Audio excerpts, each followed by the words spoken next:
इस दावे को और ज्यादा हवा तब मिली जब गुरुवार को पिंपरी चिंचवड़ में अजित पवार और शरद गुट के नेता रोहित पवार के बीच लंबी बातचीत हुई। सूत्रों के मुताबिक अजित पवार अब बीजेपी और शिंदे गुट के साथ चुनाव लड़ने के बजाय किसी और पार्टी का साथ चाहते हैं। इधर शरद पवार और अजित पवार के बीच बढ़ती नजदीकियों से बीजेपी असहज हो गई है। जब तक अधिकृत घोषणा शरद पवार जी की ओर से नहीं होती या अजित दादा की ओर से नहीं होती, तब तक इस पर बोलना जल्दबाजी होगी। हालांकि शिंदे गुट के नेताओं का कहना है कि शरद पवार कब क्या कर दें ये किसी को नहीं पता।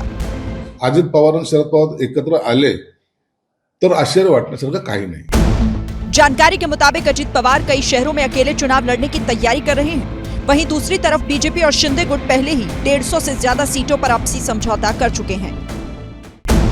इस दावे को और ज्यादा हवा तब मिली जब गुरुवार को पिंपरी चिंचवड़ में अजित पवार और शरद गुट के नेता रोहित पवार के बीच लंबी बातचीत हुई। सूत्रों के मुताबिक अजित पवार अब बीजेपी और शिंदे गुट के साथ चुनाव लड़ने के बजाय किसी और पार्टी का साथ चाहते हैं।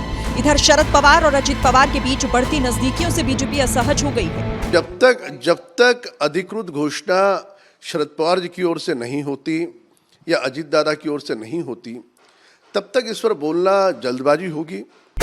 हालांकि शिंदे गुट के नेताओं का कहना है कि शरद पवार कब क्या कर दें ये किसी को नहीं पता। अजित पवार आणि शरद पवार एकत्र आले तर आश्चर्य वाटण्यासारखं काही नाही। जानकारी के मुताबिक अजित पवार कई शहरों में अकेले चुनाव लड़ने की तैयारी कर रहे हैं। वहीं दूसरी तरफ बीजेपी और शिंदे गुट पहले ही 150 से ज्यादा सीटों पर आपसी समझौता कर चुके हैं। इस दावे को और ज्यादा हवा तब मिली जब गुरुवार को पिंपरी चिंचवड़ में अजित पवार और शरद गुट के नेता रोहित पवार के बीच लंबी बातचीत हुई। सूत्रों के मुताबिक अजित पवार अब बीजेपी और शिंदे गुट के साथ चुनाव लड़ने के बजाय किसी और पार्टी का साथ चाहते हैं। इधर शरद पवार और अजित पवार के बीच बढ़ती नजदीकियों से बीजेपी असहज हो गई है। जब तक अधिकृत घोषणा शरद पवार जी की ओर से नहीं होती या अजित दादा की ओर से नहीं होती, तब तक इस पर बोलना जल्दबाजी होगी। हालांकि शिंदे गुट के नेताओं का कहना है कि शरद पवार कब क्या कर दें ये किसी को नहीं पता।